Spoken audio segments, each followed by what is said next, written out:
Well, today I'm here on Wilshire Boulevard and I'm at Collins Avenue. They are the people, of course, that produce all the big shows like The Drama Queen, The Exterminators, and of course, Dance Mums. And I'm really excited in a moment to be talking with Jeff Collins, the CEO. Well, Jeff Collins, thanks for your time. It's great to be here in LA. Yeah, catching up with the man himself. Well, I don't know about that. I don't know if I'm the man, but I'm like the man that's in charge of the Dance Mom show. Absolutely, yeah. And Collins Avenue.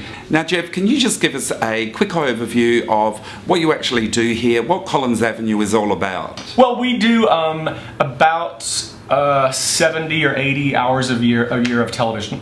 Okay. Obviously, Dance Moms is our biggest show that we're very, thankful to have, to Abby and the moms, because we do a lot of business with them and with Lifetime. So the TV production company business is that, in America, which I'm sure it's the same in Australia, we're a company that's contracted by the network to actually make the show. So you think of a television production company as, we're sort of the builder, if you will, that you hire to build your house. So we build the TV shows. So Dance Moms was actually a show that we discovered, and we pitched it and packaged it to the network, and that's how it got on the air. Now, Dance Mums has certainly hit the mark with Australian audiences. What do you attribute its success to?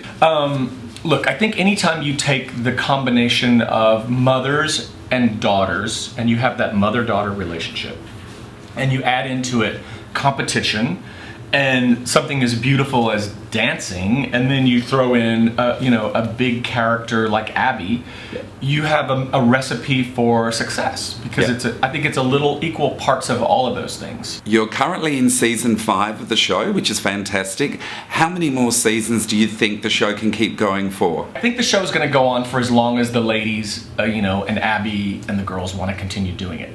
I think they're still having fun.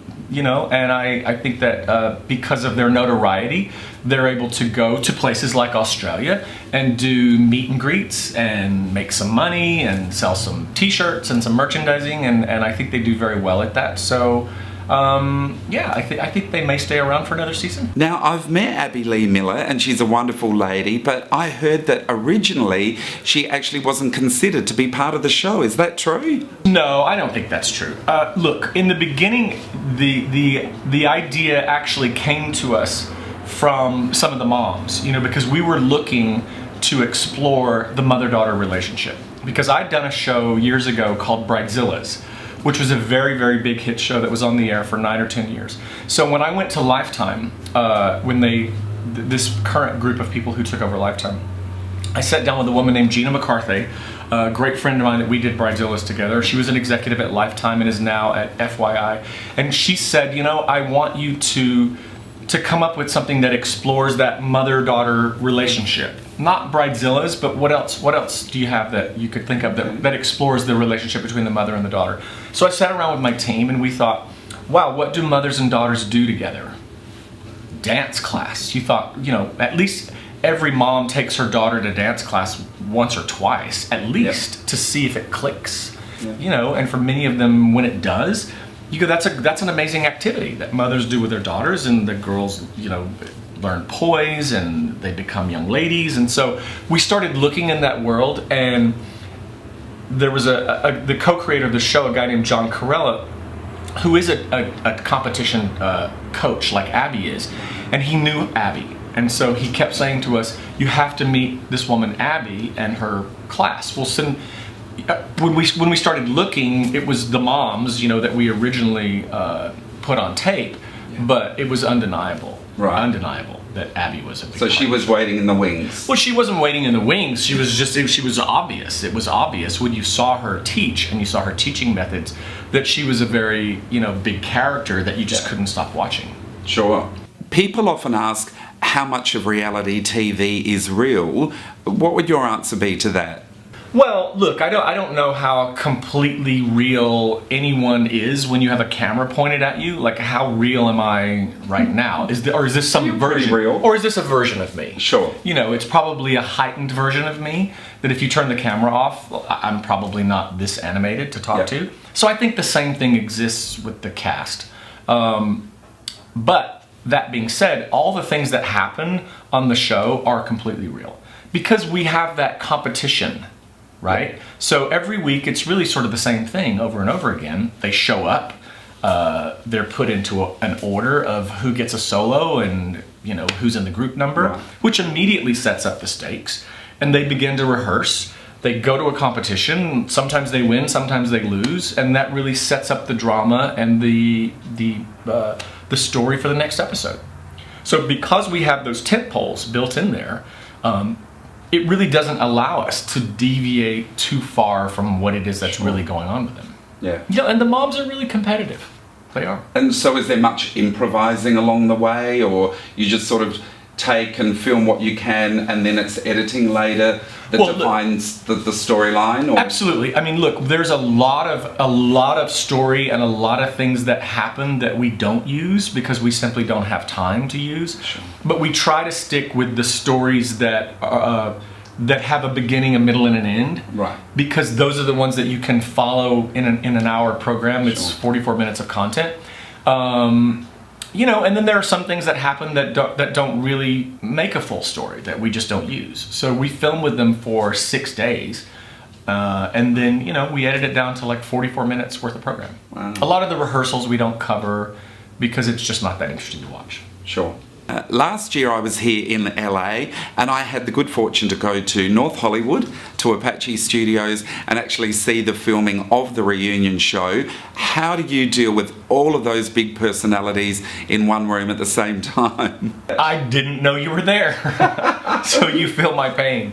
I do. Look, it's my job to try to not become part of the story, just to be the traffic cop. Right. So, they get animated and they get heightened, and sometimes they are angry with me because I am the man who owns the production company, and Yeah. so I think sometimes they presume that I'm the magician behind the curtain, and I'm not. No. I mean, I couldn't possibly be. There's so many people that work here and so many things that happen on the show on a daily basis that I have no knowledge of. So I really do try to just be the traffic cop and stay out of the way. So have you ever been to Australia before?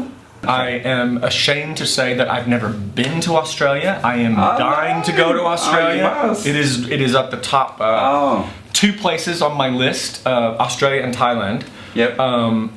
So I don't know. I mean, I know that we have a lot of fans in Australia, and I know that when the team comes back, when the cast comes back from Australia, they always talk about the crowds. And I don't know if you know this, but we filmed 2 episodes in Australia. We followed them to Australia. So, I saw in the edit, I saw the crowds and the fans.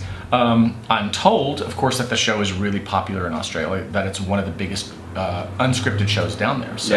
So we get a real sense that, the Australians really do like the show. Why do you think they like the show? Well, for the combination that you said, but I think people do like a bit of drama, and it has a serious amount of drama, but obviously people fall in love with the characters. Now, what lies ahead for Collins Avenue in the future? What are the big projects that you're working on? Give us the latest. Well, look, big picture stuff is I would love to have another show as successful as Dance Moms. For people who do what we do, that's an anomaly. And if you look around at, we're considered to be one of the top 100 production companies in the world. Wow. We're on that list. Yeah, that's right. Because of Dance Moms and because of Bridezillas and because of Billy the Exterminator and some of the shows that I've done over the years. But when you're in the business that we're in, most of what you do fails. It doesn't work. Because when you look at television as a whole, and you look at all the shows that come out week after week after week, especially here in America, most of them don't work. Most of them are not big hits. So we consider ourselves to be very, very lucky that we have a show like Dance Moms, and we hope to have another one like Dance Moms. But in the meantime, we'll continue to try to figure out what people want to watch, and we'll continue to be in this business. And we love the unscripted business. I don't really see it going away anytime soon. Now, Jeff, I've got a bit of a concept here. I wonder what you thought about this. It's about a guy in his mid-50s, Australian, comes to Hollywood, tries to make it big. I mean, is it a winner? Do you think it would work? It sounds like a big hit to me. Well, Jeff, congratulations on Dance Moms especially, but all of the productions, and keep up the good work and come to Australia soon. I would love to. Thank you so much. Thanks, Jeff.